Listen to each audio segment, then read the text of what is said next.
I'm Ann Abernethy, and this is Beyond Badass, How Fierce Women Get It Done. As a real estate broker here in Aspen, Colorado, I've had the good fortune to meet so many impressive and inspiring women, and I just thought their stories should be heard. The goal here is for all of us to learn together. Welcome to Beyond Badass, the podcast.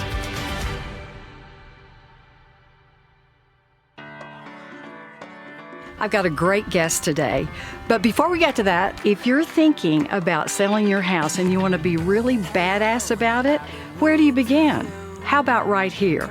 This is today's Fast Fix. Today's Fast Fix is Corral the Critters. Now, I know we all love our dogs and cats, right? We like all our pets, but not everybody does. And they don't really want to enjoy my little Abby's toys here. They're really stinky and they're all over the house. So grab all the toys and put them in one single box, put them in a closet and get them away. That includes litter boxes too. Oh my gosh, get rid of the litter boxes. And when the showing starts, those pets need to go with you when you leave the house for the showing. That's today's Fast Fix.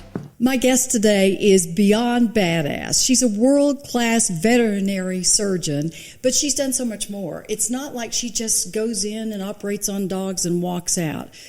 You will not believe all the things that one person can do with 1 degree as a doctor. It's pretty amazing. Janet Van Dyke is here, and she's going to share all her information about her institute, which is an educational institute, and she is also a diplomat with the American College of Veterinary Sports Medicine and Rehabilitation. Everything. I mean, you've got so many letters, I can't keep up. I'm way behind a lot of my friends with the letter collection. Well, how many letters are there? You've got DMV, DVM, WDVM, Doctor of Veterinary Medicine. Right. That's a basic, and then the rest is just board certification in sports medicine and rehabilitation, which is a field that really just started 20 years ago. Well, but weren't you instrumental in starting that field? I kind of helped. Yeah. Well, come on, Janet. There were some people getting rolling in it, and I was lucky enough to have clients who were physical therapists who would bring their dogs to me for surgery, and I would try to send them home with the usual instructions that we as veterinarians had learned. You know, move their legs like he's riding a bike. And the people would say to me, you know, with all due respect, he wasn't any good at riding a bike before I brought him to you for the surgery. I have no intention of him doing that going forward. As a physical therapist, if this was my child, this is the motion I would do. And I started to realize, why are we not incorporating what fits so well in the human physical therapy world? Why don't we bring that to our dogs? We do these elaborate surgeries and then lock them in a cage or do, things that are counterintuitive. Yeah, that doesn't make much sense. Right. But it's so new. It's new. I mean, it really is the last 20 years that it's been rolling. And it started, there was in Europe, they were starting to look at this earlier. It really got started in the equestrian field. People who ride horses, you know, if your dog's lame, you can still take him for a walk. If your horse is lame, your relationship is shot for the day. Right. So horse people tend to be a little more proactive in, bring me something that'll get my horse better. So we started to see this going on in Europe with the equestrian field, and then said, if it works on a horse, it'll certainly work on a dog. Let's bring it over and do it here. So it's been an evolving science. But you were an equestrian, right? I did a lot of riding when I was younger, and that made me very aware of this issue of lameness and the need to have your partner able to do your sport with you. And so that's where, as I got into doing surgery, I really liked the sports medicine side of it. The dogs who are competing or who have a job, dogs who are out herding and working, or the military dogs that have a real job to do, and how do I get him back to doing his job effectively and efficiently? There's got to be a huge demand for that. So there is. I mean, there's a huge demand on the military side. Right. And, you know, TSA dogs, the sniffer dogs that you see at the airports. But also, people are becoming really involved, highly involved in canine sports for fun. So they do agility, where they have to go over obstacle courses. And you know, other sports like that. But they're competitive sports for dogs. They're highly competitive. People spend a fortune going through the training and getting the gear, and then competing within their state and then internationally. There's world agility championships that people aspire to, and those are people who are now saying, I need to find someone who understands veterinary sports medicine and can keep my dog at peak performance. So, as any doctor, as you say, you practice medicine, right? You practice your specialty. Right. So, as you have practiced this and integrated it, all the PT and even acupuncture, right? Right. You've even Right. all the things that we think that go with physical therapy. What have you learned and improved on? Well, we've really learned that the temptation is to think I can buy equipment that will do magic things for me, when in reality, what we have to do is look at the human physical therapy model and say, why are they so successful? Why is it that your highly trained, very successful orthopedic surgeon says to you, you need to go see a physical therapist instead of me or after I'm done, right? And it's not because that physical therapist has an underwater treadmill or a laser or some other piece of equipment. What they have is incredibly trained hands. And that's what we as veterinarians, now bringing physical therapists into the field with us, are recognizing, is that the key is training their hands, our hands, to be better diagnostically, being able to find things and determine this is where the pain is coming from. In the human field, if you were to go see your orthopedic surgeon and say, I'm having, my shoulder isn't happy, they'll evaluate, they may have you do some imaging, but then they're going to say, go see a physical therapist. Right. Chances are good the physical therapist is going to say, yeah, it's near your shoulder, but it's actually your neck that's a problem. They go and do their own diagnostics and improve on the answer of, here's where, let's tease out the exact tissue that's the problem and address that, rather than the shotgun approach of take some ibuprofen, rest it for 2 weeks, and then let's see if it magically gets better. Or operate. Or right. cut. Yeah. Let me take a look inside there. Yeah. Yeah. Well, as someone whose husband has had 9 orthopedic surgeries, yes, I can tell you it's all about the PT. Yeah.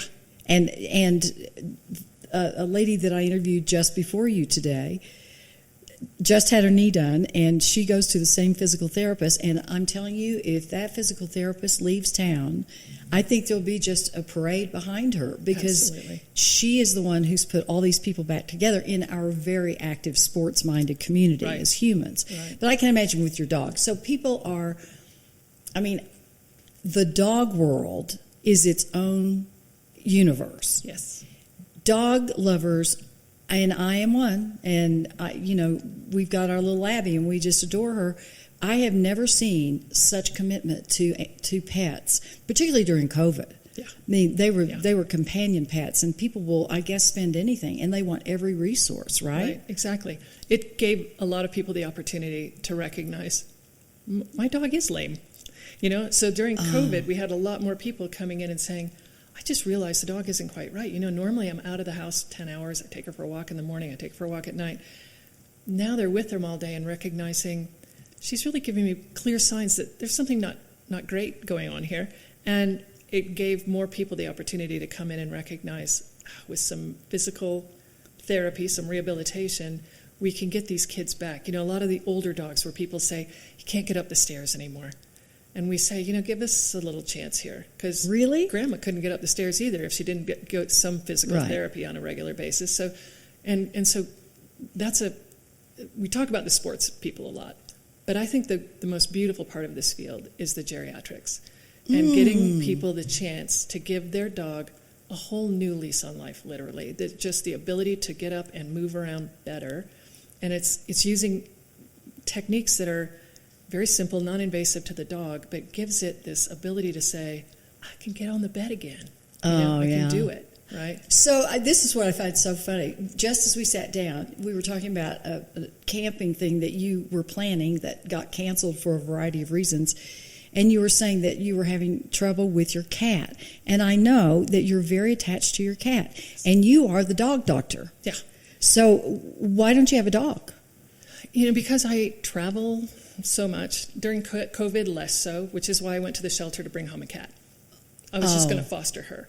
Oh. And I'm a classic, what they call foster failure. You go to get your foster animal that you think, I'll just dust it up and make it a more adoptable animal, and I'll give it back to the shelter. Uh-huh. It's with you full time then. So a cat is a little bit more travel friendly than Sure. the kind of dogs that I would tend to have in my house. Which would be? Probably, big sporting dogs, right? And so the cat allows me to be, she goes in the car with me, she can fit under a plane seat, and so now she's my travel bud. But in the past, in the 20 years leading up to this, I would be on the road probably 300 nights a year. How do you do that with a dog? You can't do that. Not with a big dog, and it's not fair to the dog to say, I'll see you for those 60 nights, No. and that you'll have dog sitters the rest of the time. So we need to get into the part that takes you away 360 or 340 days a year, which is even more remarkable. It's one thing to be a doctor, to be highly trained, and be a veterinarian who's seeing all these. And it's another thing to just go, okay, I'm going to go create an entire school, kind of a college, It's a little bit. Training. I can explain it, yes. You explain it. Tell us what that is. So it started in about 2000 when I recognized what I was doing was taking these techniques that the physical therapist had taught me, and then I'd gone to physical therapy programming to learn more about the manual skills and whatnot. And what I was doing was going into practices. I had a mobile surgical practice. So I would take my instruments, my computer, my nurse, and we'd go into practices to do the procedures that they otherwise would have to ship out to a big referral center or to the veterinary schools. And I was going in, and what I was doing was training their team how to manage this case preoperatively and postoperatively, and how to do the rehabilitation. And it didn't take too long for me to recognize this is a really inefficient system for me to take one team at a time and train them. Right. So I started thinking I should put a bunch of my client veterinarians together and train them at one time. So that was the seed that got planted, was how do I put a group of veterinarians together and help them learn how to do this these techniques. And so I thought about it, and then I thought, I'm also kind of at a point where I was going to wean myself out of doing the surgery. I would still do the orthopedic consultations, but I wanted a teaching gig. I wanted something like where I could teach the stuff that I'd learned. And so I thought I'll just find a simple little job someplace, teaching anatomy and surgical approaches and whatnot. And the more I looked at it, the more I thought, I think I need to do this myself. So I started looking for people who I had seen on the podium lecturing at meetings who were really dynamic, really good at it, and who also understood this rehabilitation piece. And I said, if I start working on this, can you join me? And everybody I called was like, sure, that sounds fabulous. If you're doing it, I'll do it. Tell me when we start. And so in the course of about a year, we put together our entire curriculum and started offering sort of beta testing, small groups to see how would it work. And it just took off. Is it in person all the time, or do you do online, or do you record them? What's the technique? Yeah, because it's manual techniques, the temptation is to say, let's do it all remotely, Right. especially in the last, the COVID year. But you can't. You have to have your hands on someone else's hands, just like teaching surgery. You have to know whether they're doing it appropriately and give them the feedback. So we do mostly in person, but we have moved a lot of our lecture material, purely didactic lecture material, to online to minimize how much time people have to be out of pocket to get the training. That makes sense. It allows them to be with us for 4 days instead of 6, and they're going to spend maybe 18 hours online doing the pre-course work. It's not ideal. I really prefer the in-person because I think even a lecture, there are things that it's easy to glaze over when you're watching online. But we've been honing those lectures and the video techniques and making them more interactive so that our platform that people go to do their online work is very stimulating and very interactive. So they don't feel like, Oh, that's great. Yeah. So it's a huge project that you launched. It's been a big, the COVID thing certainly turned us from work that we had started pondering and saying, it'd be really great to have a better online position and a platform and to be able to move more of this material. But I'm so busy teaching and we're so busy moving from country to country. We don't have time to do it. And all of a sudden, You had time. The gates closed, and we had nothing but time, and said, this is our opportunity to create this hybrid model that we'd wanted to have for some time. And what do you have? What came of it? What were the unexpected things that came of it? The unexpected was seeing just how good my faculty members are. How many are in there? front of a camera? We have a total of 27. There's a core of about 8 of us that do the majority, but we have specialists that come in and talk about nutrition, that are boarded nutritionists, and people who talk about pathology and about other avenues and other neurology and neurosurgery and bits that are important but adjuncts to the core curriculum. And aren't you bringing them all into Aspen for a special conference or something, or were you going to? That's a little different. That's the Veterinary Orthopedic Okay. Society, and that's a group of all the orthopedic surgeons around the world who gather once a year, and we always do it at a ski place. So it's the Veterinary Orthopedic Society, VOS, which is also Vets on Skis. And so we go to a ski resort every year and spend 7 days doing aggressive lecturing, morning and evening, but from 9:30 till about 3:30, you're outdoors. That's fantastic. You're out testing your sports medicine. Go test it. Make sure that you can do whatever you've learned on yourself. But I mean, so you're doing that in your spare time, right? It's my side passion. It was my career. I was doing orthopedics. Right. And so it's such a great organization.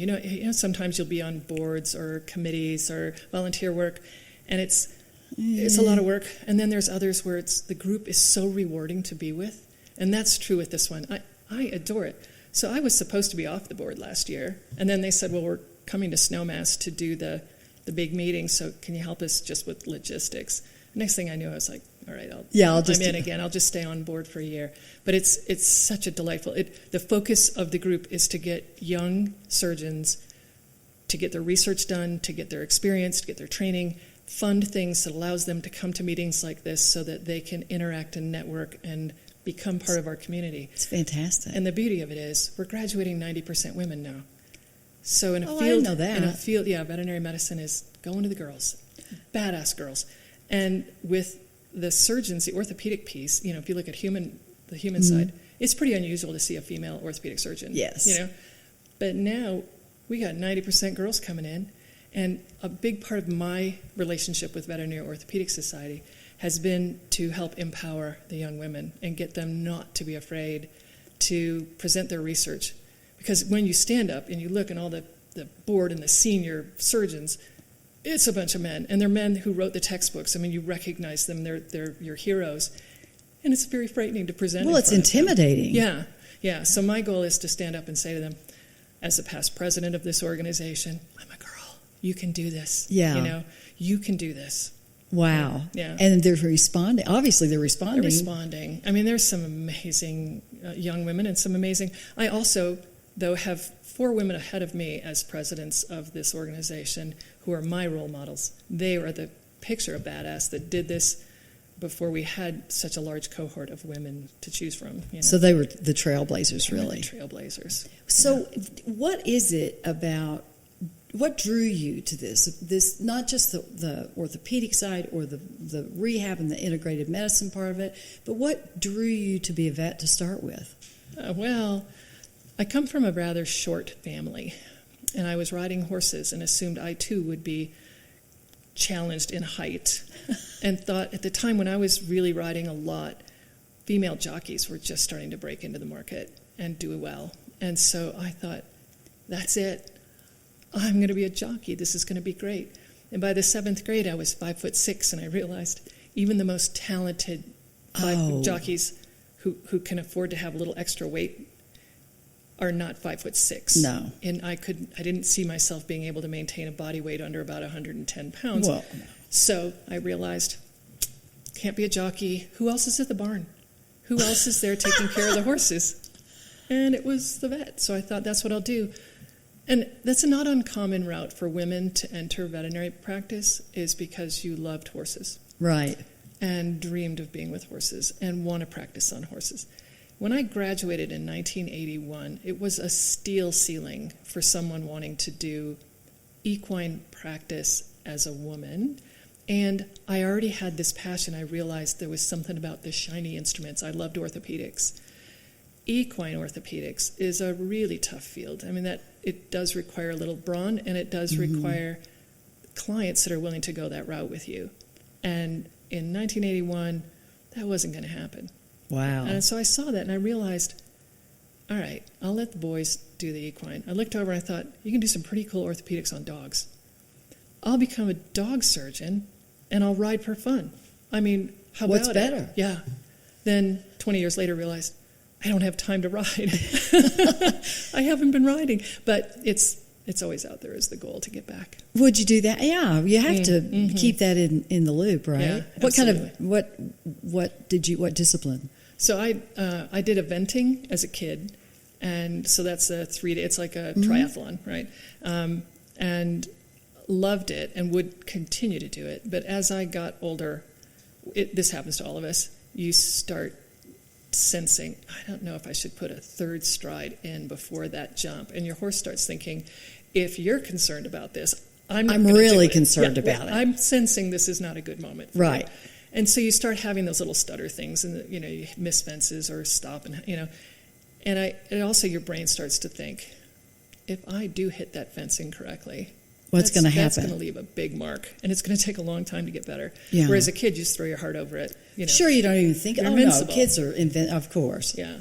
Well, you've kind of done. You've launched yourself into the dog thing, but also you kind of replaced that horse thing with hiking. I mean, my goodness, woman, you have hiked the world. I've enjoyed hiking the world with one of your good friends. Yes, I know you're good friends. Yes, but I love hiking. But you did Kilimanjaro. Did you do it twice? Doing it next year. You're doing it again. COVID pushed us back. I've got 9 more people who are saying, I want to go do it. Now tell me, women. I'll say they're bad. What is it, 22,000 feet? No, 19.5, 19.4 or 50. But you clearly thought it was worth it. Oh, absolutely. And why? It's not technical. You don't have a helmet and ice picks and all the other stuff that that makes it look life-threatening to your mother when you say you're going to go do it. It's a really durable long hike. And done correctly, it's a beautiful experience of reaching altitudes you've never been to before. The first day that we got to the height where Janet and I realized we've never been this high before. Yeah. And you realize, I can do this, but tomorrow we got to go higher. And the next day you just get incrementally a little bit better. We did it in a way that I think is really bright for anybody that is not a crazy mountain climber, and that is do it slowly and do it over more days. There are people who want to go in and save some money and do a 4-day hike. Right.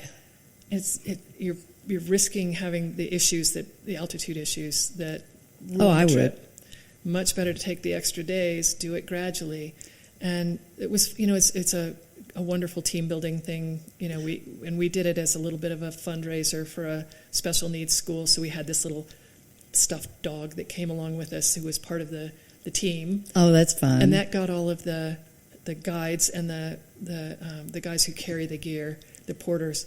They all got into it. They all understood, and so that became another reason that the trip was so exciting. How fun! Yeah. How exciting is that? Yeah. Well, and Janet, you've had and I ask everybody the same thing about failures. Yeah.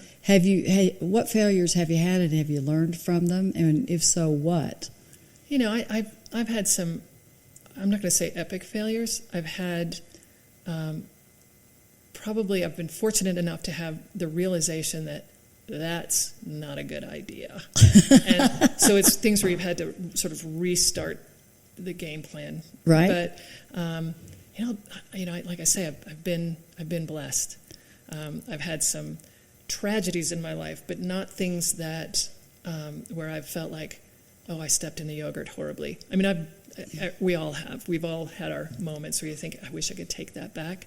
But career-wise, I've dodged that bullet pretty well. Well, I mean, you're quite capable of doing that. But the thing that would certainly not be in the category of failure, but would be a challenge, would be that your husband died. Right. And that was something that, interestingly enough, as close as you were and as much as you loved and enjoyed him, you even turned that into a really positive thing, in a couple of ways, right? Yeah, I mean, being able to talk to other women who are experiencing loss or have just experienced loss, and helping them recognize the ability to move forward. But That's got to be tough. It is tough, and it's tough to no two of us experience this the same, But I had 25 years of bliss, and I was just talking about that with a friend this morning. Many people can't string together 25 years in their life of blissful relationships, right? And we were just absolutely simpatico, and so being able to have that, and then we have 3 granddaughters who were old enough when he passed to recognize the exquisite character that he had. And so now to be able to be with them and to sort of bring their relationships forward, mirroring his mindset, is great. The other thing that was key is his involvement in the Bahamas in a very delightful little school that he helped to get rolling and was instrumental in doing fundraising for special needs kids in an island country that had no other resources, And you've continued that. Oh yeah, we continue it. We've had a hurricane a couple of years ago that set us back, but we continue to really get these kids. And I mean, it's phenomenal to watch. And I will say that people who've done yeoman duty are friends in the Bahamas who had a son who had Down syndrome, and they said, "What are we going to do?" They did the homework and really helped launch with another gal this school, but through grit and determination, to the point of jumping into the dumps on the main island to pull license plates off wrecked cars. Oh, my goodness. And clean them up and sell them to tourists who liked to have a Bahamian license plate on their Jeep, fundraisers of all sorts, anything we could do to get this little school started, and the outpouring from people who have then been able to visit it and recognize what a great program it is. Yeah. And to see the success, the kids who have, any disability can go to this little school. And some parents have recognized, my child's being bullied. Oh, that's right. That's his disability. That's right. Can he come to your school? Sure. Oh, wow. Sure. And so then you have, we have kids everywhere from, serious disabilities with brain injuries and that sort of thing, to kids who are just dyslexic. Maybe we've had some who are Haitian, who English is a second language, and maybe dyslexic, and they're able to come in, and the school is such a nurturing environment that they flourish. We take them all the way through high school graduation. We do, helping them find jobs, and it's just fantastic. So rewarding. Well, what a great legacy that Bruce left, and it's wonderful that you've passed this along. But I you said you had 25 blissful years, and I'm sure all the women and the wives in the audience would like to say, well, what's the secret sauce to that? Because you had a rule. Yeah, well, so we had both had some time before we got married. We'd been adults for a bit before we got married, and we recognized early on he traveled quite a bit on business, and I was traveling all the time. But it came to our realization that, oh my gosh, if we're not careful, we could be apart for a month at a time. And so we started to say, let's set a rule that we'll only be apart 21 days in a row. Well, that's a lot, 3 weeks. Yeah, but, that's our max. And so if it's day 20, whoever didn't travel the last time has to travel this time to be with the other one, right? So Very good. We had a little rule there. But then after being together quite a bit, and, he too had some orthopedic surgeries, so I would be with him for a few weeks post-op going through recoveries. We decided it was really smart to limit our time together to 14 days. So we could only be together 14, and then somebody had to hit the road for a little bit. Oh, wow. See, that sounds perfect. It was blissful. I mean, we'd be like, it's been 13 days. Aren't you going somewhere? and off we would go. But it made for, that absence makes the heart grow fonder piece. But we both had, the other thing that I think was the key, that sort of a fun thing that we did of watching our calendars, but the key was we both had such intense respect for one another's skill sets. And I knew I had my foibles, and I would point his out to him once in a while. But we both respected each other so much that when a difference of opinion came up, it never turned into a cat fight. We never raised our voices. I never had an opportunity to. We would just look at each other and go, seriously, that's what you think? Explain it. And we'd talk our way through it, and sometimes we just agree to disagree on a subject, but we had a wonderful ability to work through. That is a differences. gift. It was a gift. And in large part because he was such a kind and generous soul. Well, you were That pretty was his kind and approach. generous, too, after he died. The way that you honored his life and the way you scattered ashes on, 7 continents or something like that? What was it? He had a list of 10 places that he kiddingly maintained. It started on a hike here, where we got to the top of Buckskin Pass, and he was exhausted, and he said to me, the next time we're up here together, it's going to be you bringing my ashes up here because the view is spectacular, and I think this would be a great place to spend the eternity, but I'm not hiking it again. So I was like, all right, I'm going to keep a list. So then he started the list, and he had a list of 10 places that he thought were important moments in his life, Yeah. and favorite places. And as we would travel, he would get to a place and he'd go, oh, wait a minute. Take the Normandy beaches off. I want to be in Botswana. Yeah. And so he had this list, and it was his sort of a serious joke on his part that he would maintain it and edit it and point it out to people. And then when he died suddenly and unexpectedly, and the next day I thought, I have my marching orders. Yes, you do. I know where to go and what to do. And I've informed my granddaughters that I intend to be in those same places. So we're going to GPS mark them, and you girls are going to have to stay in shape because a lot of them involve a lot of hiking. Yeah. Well, how great is that? Yeah. I mean, to pass it along to them and charge them with the responsibility of not only doing it, Somebody's but got to get me up there. you're going to have to stay in shape to do it. I think that's just fantastic that they do that. But what a clever idea and connection, and it had to be therapeutic for you as well. Absolutely, and it got me to connect with friends who came with me on the various journeys to the different locations to honor him in their own way at each place. And by going through that process, was that complete at the end of you were healed of the grief over a period of time? It made a big difference. I managed to get to all 10 places in about a year, and there's still a bit that travels with me everywhere, so he goes with me everywhere. But it made me realize, each place made me realize how much adventure he had taken me on and how my life had changed because of his willingness to explore like this. Things that I had wanted to do, he was able to help me do. And so each place was, just loaded with great memories. So how are you doing now? I'm doing well now. With all you have going on, and what's your next big, except for Kilimanjaro, I started to say, what's your next mountain to climb? But we know what that is.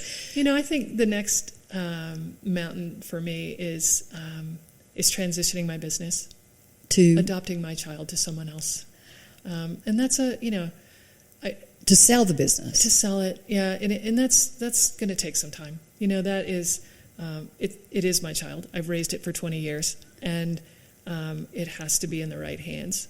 And I see myself very gradually transitioning out of being the mom, but I think that's probably my next big step. And then what will you do?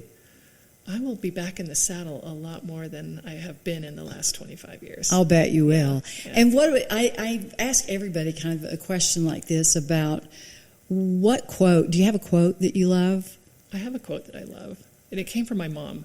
Oh. And it's too bad that she's not here any longer because she would be the headliner in your Beyond Badass program. I've heard stories about your mom, and I know that she was a force of nature. She was a force of nature. She was a woman ahead of her time who watched her mother divorce her father in the 1940s. Oh, wow. Yeah, and who said, this is what it's going to take to be a success and to come from the other side of the tracks, and I'm going to make sure my kids get the best education, and I'm going to make sure my kids, no matter what, think that they're a 10 on a scale of 1 to 10. Oh, my gosh. She, every day, convinced me, you're not just the smartest girl in the class, you're the prettiest girl in the class. Oh. And I would look in the mirror and think, she has got to be kidding.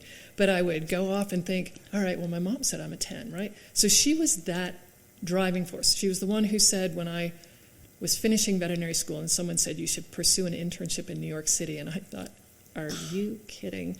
And my mom said, of course you're going to do that. Of course you're. I'm sure she was scared to death, but she sent me out the door with that, you've got the force, right? So her statement that she would say to me, and frequently remind me, sometimes she would just use the first little bit of it, was, if you're acting like a sheep, don't blame the shepherd. Lions can't be herded. Wake up and roar. Oh, my. Oh, my. Yeah. Profound. Yeah. That's her. She coined that. So what's the short part? She would just say, You're acting like a sheep, darling. oh. And that would make me realize, okay, if I'm complaining about how someone's treating me, Right. how my job is, this, people aren't doing this, and she would say, don't blame the shepherd. You're the one who has control over how you react to this situation. Be the lion. Wake up, roar, go do it. Go do it. Yeah. Just Yeah. get on with it. Don't let yourself be pushed around. Oh, Right. my gosh, I love her. Isn't she You're great? right. She's beyond badass, just like Dr. Janet Van Dyke. This is fantastic. Thank you for doing this today. Thank you, Ann. I know your time is precious because you have hikes to do. We do have some hikes to do. You have some hikes to do, but I just am grateful that you came, and I love everything you've done. You've reinvented yourself about 5 times already, so who knows what you'll do after you sell keep your growing. business. Just That's keep right. that's the whole thing, right? Growth, beyond badass, Dr. Janet Van Dyke. Hey everybody, thanks for joining us today. If you haven't subscribed, please hit the subscribe button and also that little bell icon next to it. That way you'll get notifications when a new episode drops. And I'd love it if you'd follow me at Inside Aspen on Twitter and Instagram and Facebook, and then the website's InsideAspen.com. I'm Ann Abernethy. See you next time.